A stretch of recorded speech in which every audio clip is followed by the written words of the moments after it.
സ്നേഹമുള്ളവരെ, കരുണയുടെ മഹാജൂബിലി വർഷത്തിലുള്ള നൊയമ്പ് കാലത്തിലൂടെ നമ്മൾ കടന്നു പോകുമ്പോൾ തീർച്ചയായിട്ടും കുരിശിൻ്റെ വഴികളും ദിവ്യകാരുണ്യ പ്രവർത്തനങ്ങളും അതോടൊപ്പം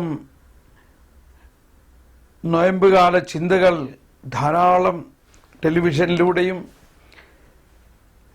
പള്ളികളിലും ധ്യാനങ്ങളിലും ധ്യാനകേന്ദ്രങ്ങളിലും എല്ലാമായിട്ട് അങ്ങനെ നമ്മുടെ നാട് കരുണ ഇങ്ങനെ പ്രവഹിക്കുന്ന ഒരുപാട് കാര്യങ്ങളാണ് നമ്മൾ മനസ്സിലായിക്കൊണ്ടിരിക്കുന്നത്. ആ സാഹചര്യത്തിലുള്ള ഈ ഞായറാഴ്ചയിൽ നമ്മൾ വിശുദ്ധ ലിഖിതങ്ങളിൽ അധിഷ്ഠിതമായി ചിന്തിക്കാൻ പോവുകയാണ്. ഈ കരുണ തന്നെയാണ് നൊയമ്പുകാലത്തിൻ്റെ വലിയ ചിന്ത.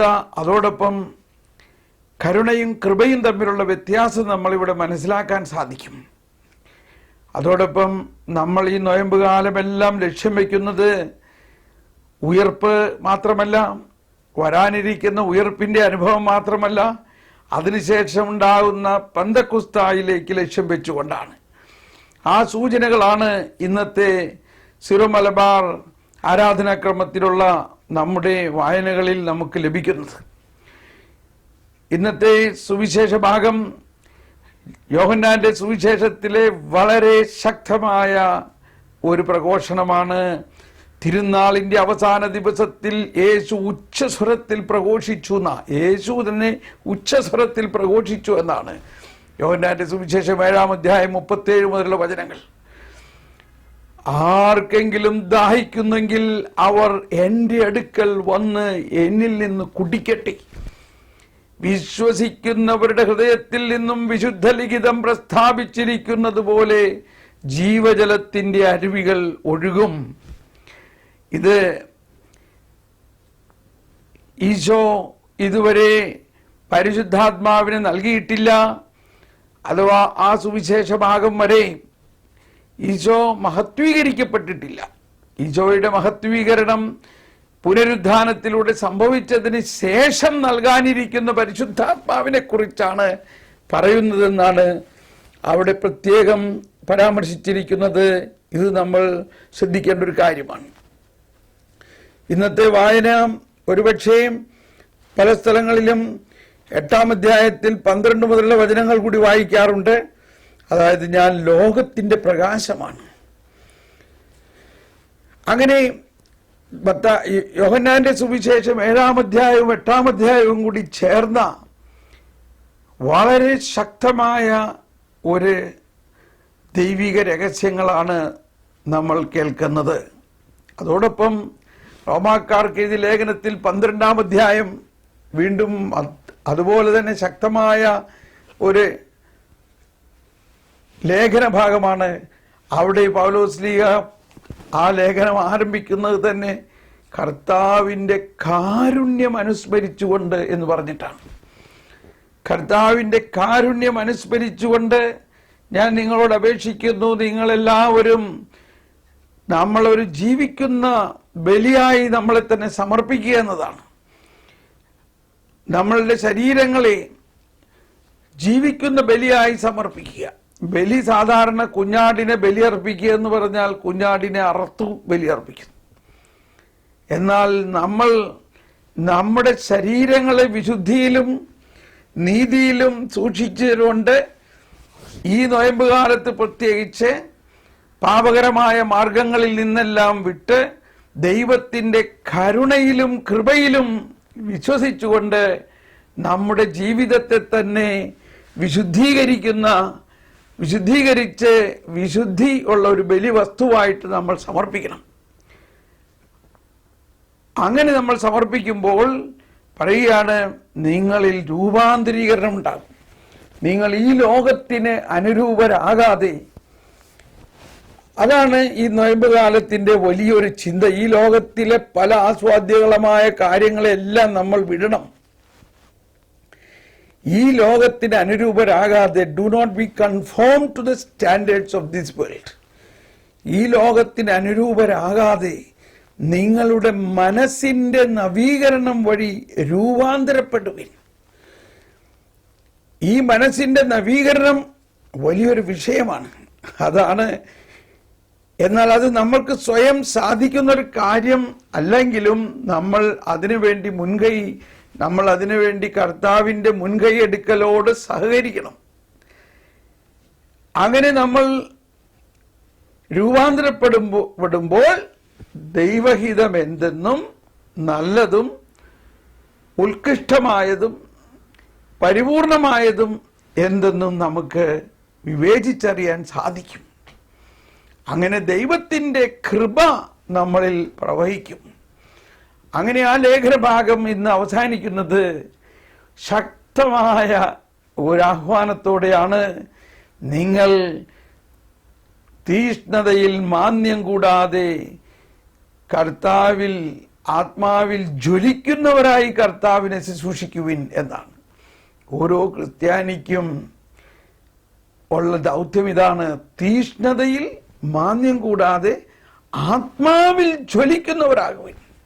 ദൈവം നമുക്ക് നൽകിയിരിക്കുന്ന പരിശുദ്ധാത്മാവിൻ്റെ പ്രവർത്തനത്തിൻ്റെ പ്രധാന ഘടകം ആ പരിശുദ്ധാത്മാവ് ഒരു ക്രിസ്ത്യാനിയെ കത്തിജ്വലിക്കുന്ന ഒരു കത്തോലിക്കനാക്കും. കത്തോലിക്കൻ കത്തിജ്വലിക്കുന്നവരാക്കും.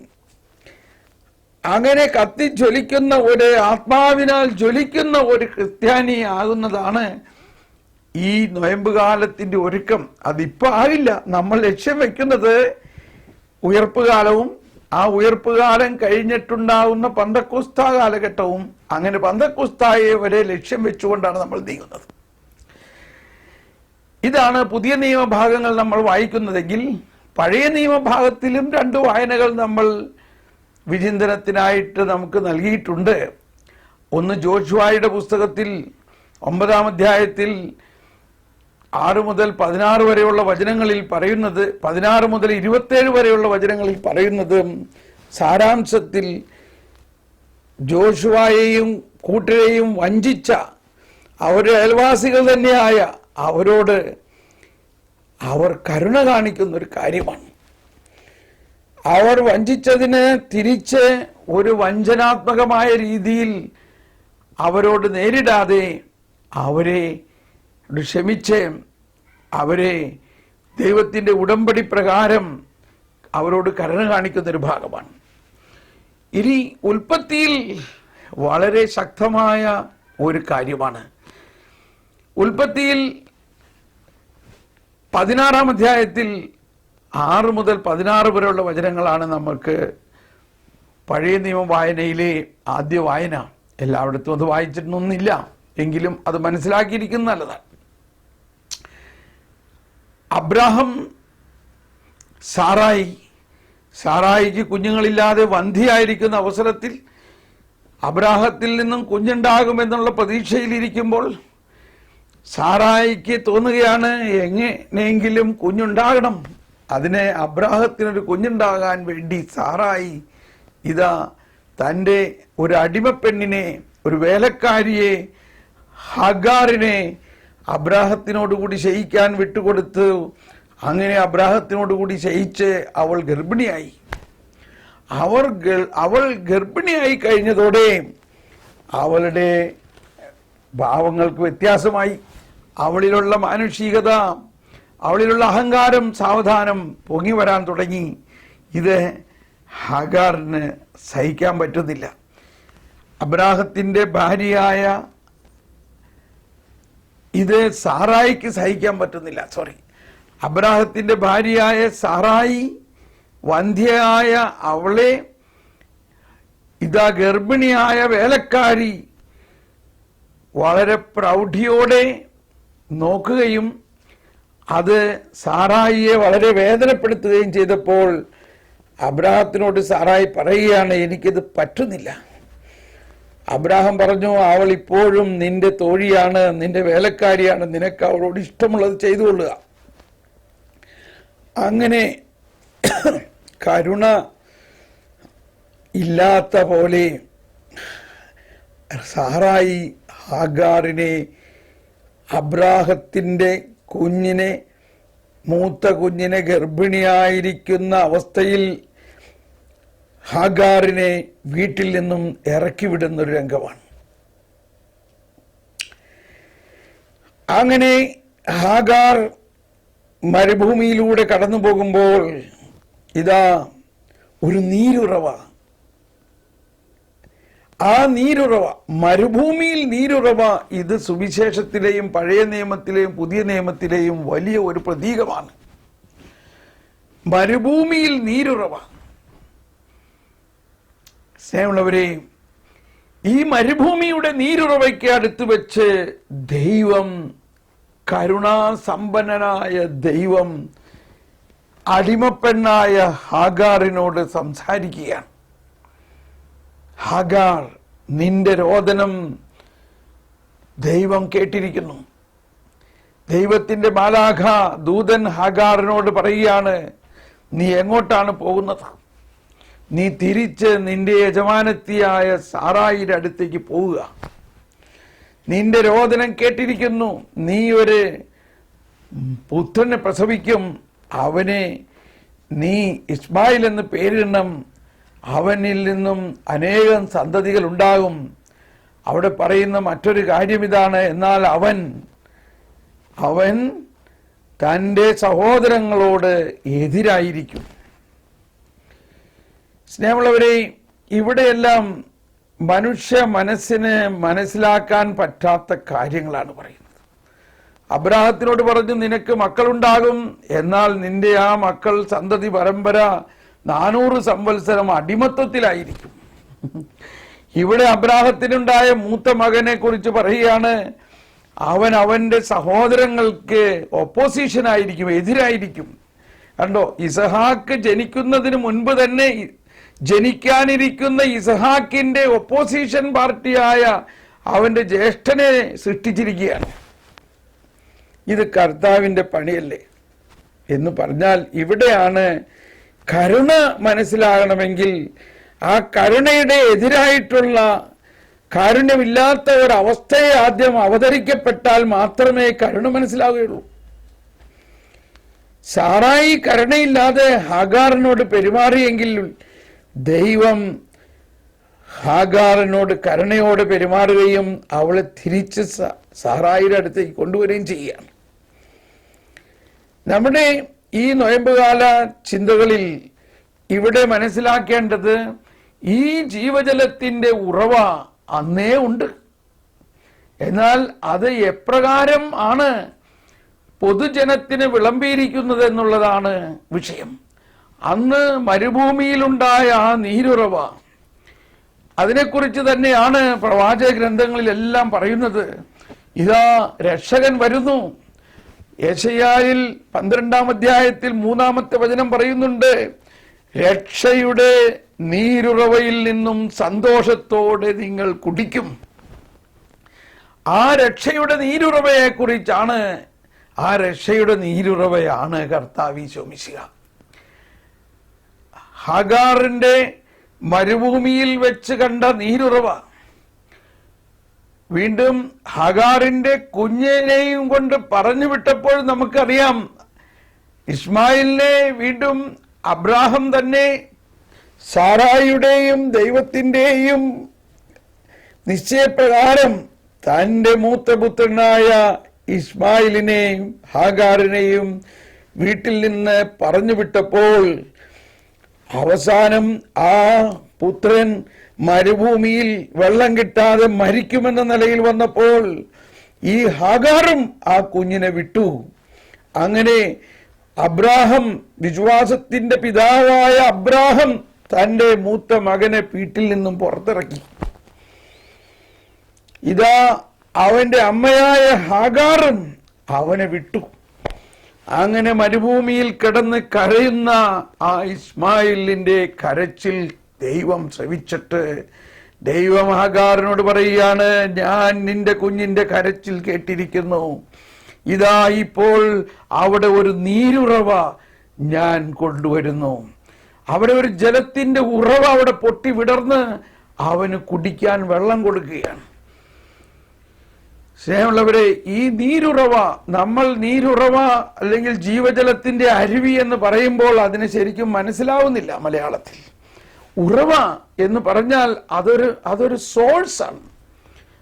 അതൊരു കിണർ കുഴിച്ച് വറ്റാത്ത ഒരു ഉറവ അതിൽ നിന്ന് വരുന്ന പോലെയുള്ള ഉറവയാണ് നീരുറവ.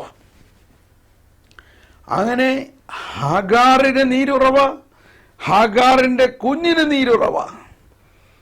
ആ നീരുറവയാണ് പിന്നീട് ഇസ്മായിലിനപ്പുറത്തുണ്ടായ ഇസഹാക്കിന്റെ കാലഘട്ടം മുതൽ ദൈവത്തിന്റെ വാഗ്ദാനപ്രകാരമുള്ള നീരുറവ.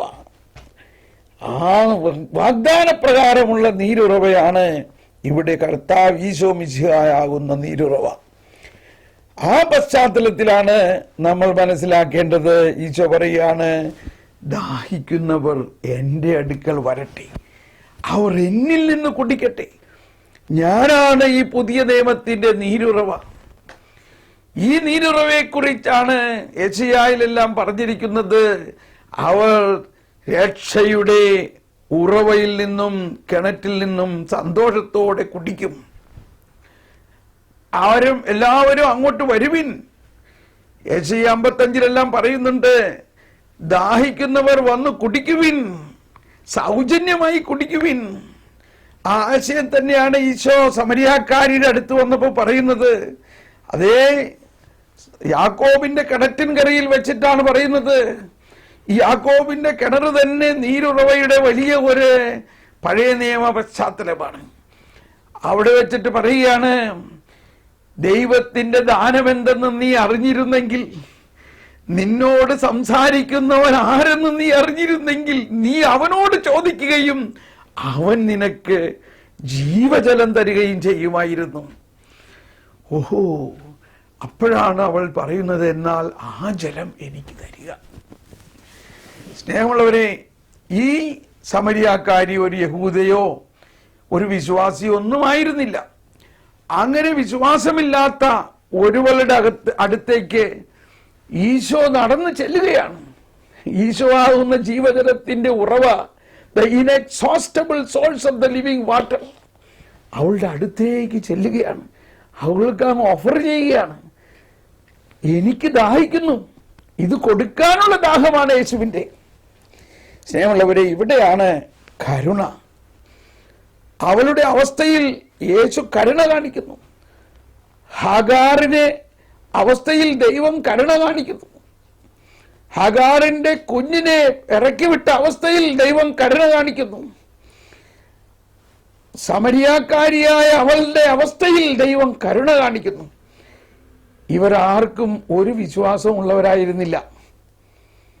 ഇവിടെയാണ് കരുണയും കൃപയും തമ്മിലുള്ള വ്യത്യാസം. സ്നേഹമുള്ളവരെ, കരുണ എന്നതിന് വിശ്വാസം ഇല്ലാത്തവരിലേക്കും ഒഴുകുന്ന ഒന്നാണ് കരുണ. സൗജന്യമായിട്ട് ഏറ്റവും വലിയ പാപിക്ക് ലഭിക്കുന്ന ഒന്നാണ് കരുണ. അത് അവൈലബിൾ ആണ്, അതിതാ പൊട്ടി ഒഴുകിയിരിക്കുന്നു. എന്നാൽ കൃപ, വിശ്വാസം വഴിയാണ് കൃപ ലഭിക്കുന്നത്. കരുണയും കൃപയും തമ്മിലുള്ള വ്യത്യാസം മനസ്സിലായാൽ തന്നെ ഈ ബൈബിളിന്റെ മുഴുവൻ ഒരു ആകത്തുക നമുക്ക് മനസ്സിലാകും. വിശ്വാസം ദൈവത്തിൽ നിന്ന് ലഭിക്കുന്നതിന് മുൻപ് ഉള്ള ഒന്നാണ് കരുണ. ആ മത്തായിയുടെ അല്ലെങ്കിൽ സക്കേവൂസിന്റെ എല്ലാം ഭവനത്തിലേക്ക് ഈശോ ചെന്നപ്പോ അവർക്ക് ആർക്കും വിശ്വാസം ഉണ്ടായിരുന്നില്ല. മത്തായി യേശുവിനെ കുറിച്ച് യാതൊരു അറിവുണ്ടായിരുന്നില്ല, യേശുവിന് വിശ്വാസം ഉണ്ടായിരുന്നില്ല. പാപിയായിട്ട് എല്ലാവരും മുദ്ര കുത്തിയിരിക്കുന്ന മത്തായിയെ ഈശോ കാണുന്നത്, ആ പാപിയായ മത്തായിയുടെ അകത്ത് ഈശോ കാണുന്നത് ഒരു അപ്പസ്തോലനും ഒരു സുവിശേഷകർത്താവും ഒരു രക്തസാക്ഷിയും ആവുന്ന ഒരാളെയാണ്. അവനോട് കരുണ കാണിക്കുകയാണ്. സക്കേവൂസിന്റെ ഭവനത്തിലേക്ക് ചെന്നപ്പോൾ അവനോട് കരുണ കാണിക്കുകയാണ്. അപ്പൊ കരുണയ്ക്ക് വിശ്വാസത്തിന്റെ ആവശ്യമില്ല. വിശ്വാസമില്ലാത്തവർക്ക് കരുണ ലഭിക്കാം. ആ അർത്ഥത്തിലാണ് നമ്മൾ കരുണയും കൃപയും തമ്മിലുള്ള വ്യത്യാസം മനസ്സിലാകേണ്ടത്. എന്നാൽ കൃപയാകട്ടെ വിശ്വാസത്തിൽ നിന്ന് വിശ്വാസത്തിലേക്ക് നമ്മൾ ഉയർത്തുന്നു എന്നാ പറയുന്നത്. കൃപയും സത്യവുമാകട്ടെ വിശ്വസിക്കുന്നവർക്ക് വേണ്ടിയാണ്. അവിടെയാണ് 7-ാം അധ്യായവും 8-ാം അധ്യായവും തമ്മിലുള്ള വ്യത്യാസം. 8-ാം അധ്യായത്തിൽ ഈശോ പറയുന്നുണ്ട്, ഞാൻ ലോകത്തിന്റെ പ്രകാശമാണ്. ഈ പ്രകാശത്തിന് ഇന്ന ആൾക്ക് കുറച്ച് ഇന്ന ആൾക്ക് കൂടുതൽ എന്ന് കാണാൻ പറ്റില്ല. സൂര്യൻ ഉദിക്കുന്നു, സൂര്യൻ പ്രകാശിക്കുന്നു, ദുഷ്ടന്റെ മേലും ശിഷ്ടന്റെ മേലും ഒപ്പം ഈ പ്രകാശം വരുന്നു. എല്ലാവർക്കും അത് ലഭിക്കുന്നു. അതാണ് കരുണ. അതാണ് എൻ്റെ പിതാവ് കരുണയുള്ളവനായിരിക്കുന്നത് പോലെ നിങ്ങൾ കരുണയുള്ളവരാകുവിൻ. പിതാവിന്റെ കരുണ ദുഷ്ടനും ശിഷ്ടനും ഒരുപോലെ ലഭിക്കുന്നു. എന്നാൽ കൃപയാകട്ടെ 7-ാം അധ്യായത്തിൽ പറയുന്നത്, വിശ്വസിക്കുന്നവന്റെ ഹൃദയത്തിൽ നിന്നും ജീവജലത്തിന്റെ അരുവികൾ ഒഴുകും. അവന്റെ ഹൃദയത്തിൽ നിന്നും. ആ വിശ്വസിക്കുന്നവനിൽ യേശു വസിക്കുന്നു. ആ ജീവജലത്തിന്റെ ഉറവയായ യേശു വിശ്വസിക്കുന്നവന്റെ ഹൃദയത്തിൽ വസിക്കുമ്പോൾ അവന്റെ ഹൃദയത്തിൽ നിന്നും അത് ഒഴുകുന്നു. അത് പുറത്തുനിന്ന് അകത്തോട്ട് വരുന്ന ഒന്നല്ല. വിശ്വസിക്കുന്ന ഒരുവനിൽ ദൈവം വസിക്കുന്നു. ദൈവം വസിക്കുന്ന ആ ദൈവമാണ് ഇൻഎക്സോസ്റ്റബിൾ സോഴ്സ് ഓഫ് ലിവിംഗ് വാട്ടർ. അപ്പോൾ ജീവജലത്തിന്റെ അരുവിയുടെ ഒരു അംശമല്ല നമുക്ക് നൽകിയിരിക്കുന്നത്. വിശ്വസിക്കുമ്പോൾ അവന് ആ ഉറവയെ തന്നെ നൽകുകയാണ്. ആ ഉറവ തന്നെ അവനിലേക്ക് ട്രാൻസ്പ്ലാന്റ് ചെയ്യുകയാണ്. അങ്ങനെയാണ് നമ്മൾ നോയമ്പ് കാലം അവസാനിക്കുമ്പോൾ ഇതാ ഉയർപ്പ് ഞായറാഴ്ച അല്ലെങ്കിൽ ഉയർപ്പ് ശനിയാഴ്ചയുടെ രാത്രിയിൽ നമ്മൾ യേശുവിൻ്റെ ആ പുനരുത്ഥാനത്തിൻ്റെ പ്രതീകമായ മെഴുകുതിരിയെ വെള്ളത്തിൽ മുക്കിക്കൊണ്ട്, യേശു വെള്ളത്തിൽ മുങ്ങുന്നതിൻ്റെ പ്രതീകമാണ്. ആ വെള്ളമാണ് നമ്മളെ ആ ജ്ഞാനസ്നാനത്തിലേക്ക് നയിക്കുന്നതും ആ മെഴുകുതിരിയിൽ നിന്നാണ് നമുക്ക് മെഴുകുതിരി കത്തിച്ച് തരുന്നത്. ആ ഒരു മെഴുകുതിരിയിൽ നിന്ന് നമുക്ക് കത്തിച്ചു തരുന്ന മെഴുകുതിരിയിൽ അതേ പ്രകാശം തന്നെ നമുക്ക് കാണാം. അങ്ങനെ ഈശോ പറഞ്ഞു, ഞാൻ ലോകത്തിന്റെ പ്രകാശമാണെന്ന് പറഞ്ഞ ഈശോ ഇപ്പോൾ പറയുകയാണ്, ഈ നിങ്ങൾ ലോകത്തിന്റെ പ്രകാശമാണ് എന്ന് പറഞ്ഞുകൊണ്ട് ഈ യേശുവാകുന്ന ഉയർപ്പ് മെഴുകുതിരിയിൽ നിന്നും ആൽഫ ഒമേഗ എന്ന് എഴുതിയിരിക്കുന്ന ആ ആൽഫായും ഒമേഗായുമായ യേശുവിനെ പകർന്ന് നമുക്ക് തന്നുകൊണ്ട് നമ്മൾ ഓരോരുത്തരിലും ആൽഫായും ഒമേഗയും തന്നെയായ യേശു വന്ന് വസിച്ചുകൊണ്ട് ആ ഇൻഎക്സോസ്റ്റബിൾ സോഴ്സ് നമ്മളായി മാറുകയാണ്. All you have been baptized into Christ. അതാണ് പൗലോസ് ഗലാത്യക്കാർക്ക് ലേഖനം 3-ാം അധ്യായത്തിൽ 27-ാമത്തെ വചനത്തിൽ പറയുന്നത്. യേശുക്രിസ്തുവിനോട് ഐക്യപ്പെടാൻ സ്നാനം സ്വീകരിച്ചിരിക്കുന്ന നിങ്ങളെല്ലാവരും യേശുവിനെ ധരിച്ചിരിക്കുന്നു. You are clothed with that. Eastern liturgy, പൗരസ്ത്യ സഭയുടെ കുർബാന ക്രമത്തിൽ, ആരാധനാക്രമത്തിൽ പാശ്ചാത്യ രാജ്യങ്ങളിലെല്ലാം ബൈസന്റൈൻ ലിറ്റർജിയിൽ പാടാറുള്ള ഒന്നിതാണ്, All you have been baptized into Christ, have put on Christ. Hallelujah. ഉയർപ്പ് കഴിഞ്ഞിട്ടാണ് ഇത് പാടുക. ഉയർപ്പ് ഞായറാഴ്ചയിലേക്ക് നമ്മൾ നീങ്ങുമ്പോൾ, പന്തക്കുസ്തായ നമ്മൾ ലക്ഷ്യം വെക്കുമ്പോൾ, നമ്മൾ ഇപ്പോഴേ തന്നെ എന്നിൽ വിശ്വസിക്കുന്നവന്റെ ഹൃദയത്തിൽ നിന്നും വിശുദ്ധലിഖിതം പ്രസ്താവിച്ചിരിക്കുന്നത് പോലെ ജീവജലത്തിന്റെ ഉറവകൾ ഒഴുകും. അരുവിയിൽ എന്നുള്ളതിന് പകരം ഞാൻ ഉറവ എന്ന് സ്വീകരിക്കുകയാണ്. ആ ഉറവയാണത്. അങ്ങനെ നമ്മൾ ഓരോരുത്തരും, ഓരോ ക്രിസ്ത്യാനിയും ദൈവത്തിന്റെ കരുണയുടെയും കൃപയുടെയും ഉറവയാണ്. സാറായിക്ക് അന്ന് കരുണ കാണിക്കാൻ സാധിച്ചില്ല. എന്നാൽ ജോഷുവ കരുണ കാണിക്കുന്നു. അങ്ങനെ സാവധാനം അതിങ്ങനെ കടന്നു വന്ന് ഇതാ ഏശയ്യായി വന്നപ്പോൾ പറയുകയാണ്, നിങ്ങൾ ആ ജീവജലത്തിന്റെ ഉറവയിൽ നിന്നും സൗജന്യമായി കുടിക്കുവിൻ. ആ ഉറവ ആവുന്ന യേശു ഇതാ സമരിയാക്കാരി എന്ന ഒരു പാപിനിയും വിശ്വാസമില്ലാത്തവളുമായ അവളുടെ അടുത്തേക്ക് വന്നിട്ട് അവൾക്ക് ആ ജീവജലം കൊടുക്കുകയാണ്. അതോടൊപ്പം അവൾക്ക് വിശ്വാസം ലഭിക്കുകയാണ്. അവൾ ഉടനെ തന്നെ വിശ്വാസത്തിന്റെ ഒരു ഉറവയായി സമരിയ പട്ടണത്തിലേക്ക് പോയി അവിടെ നിന്നുള്ള ജനങ്ങളെല്ലാം വിളിച്ചുകൊണ്ട് വന്നു.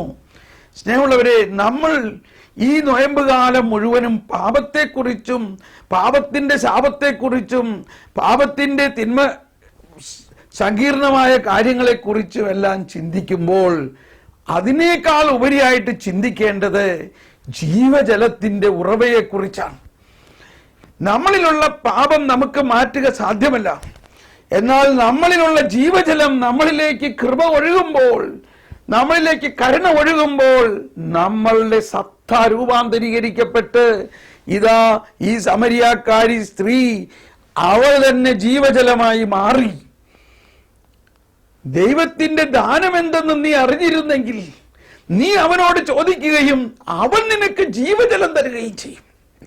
സ്നേഹമുള്ളവരെ, നമ്മൾ മനസ്സിലാക്കേണ്ട ഒരു രഹസ്യം ഇതാണ്. മാമോദീസ സ്വീകരിച്ച് ജീവന്റെ അടയാളത്താൽ മുദ്രകുത്തപ്പെട്ടവരായ നമ്മളെല്ലാവരും മറ്റൊരു ക്രിസ്തുവാണ്. ആ ലോകത്തിന്റെ പ്രകാശമാണ്. ഈ ഒരു രഹസ്യം നമ്മൾ മനസ്സിലാക്കുകയാണെങ്കിൽ നമ്മളിൽ ഉള്ള എല്ലാ ബലഹീനതകളും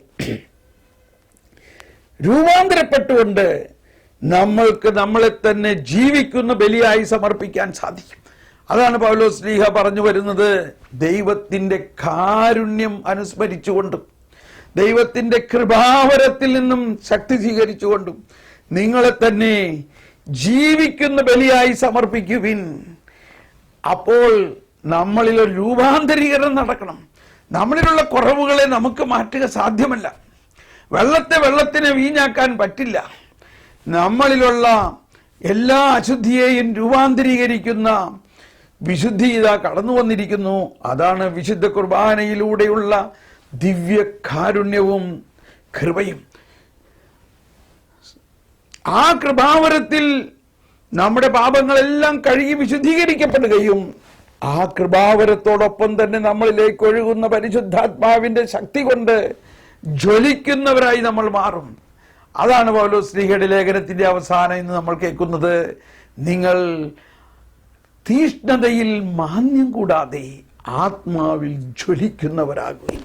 സ്നേഹമുള്ളവരെ, നമ്മൾ ഈ കാലഘട്ടത്തിൽ ആ പരിശുദ്ധാത്മാവിന്റെ പ്രവർത്തനത്തിന്റെ ശക്തിയിൽ സ്വീകരിച്ചുകൊണ്ട് കരുണയും കൃപയും തമ്മിലുള്ള വ്യത്യാസം മനസ്സിലാക്കിക്കൊണ്ട് നമുക്ക് മറ്റുള്ളവരോട് കരുണ കാണിക്കാം.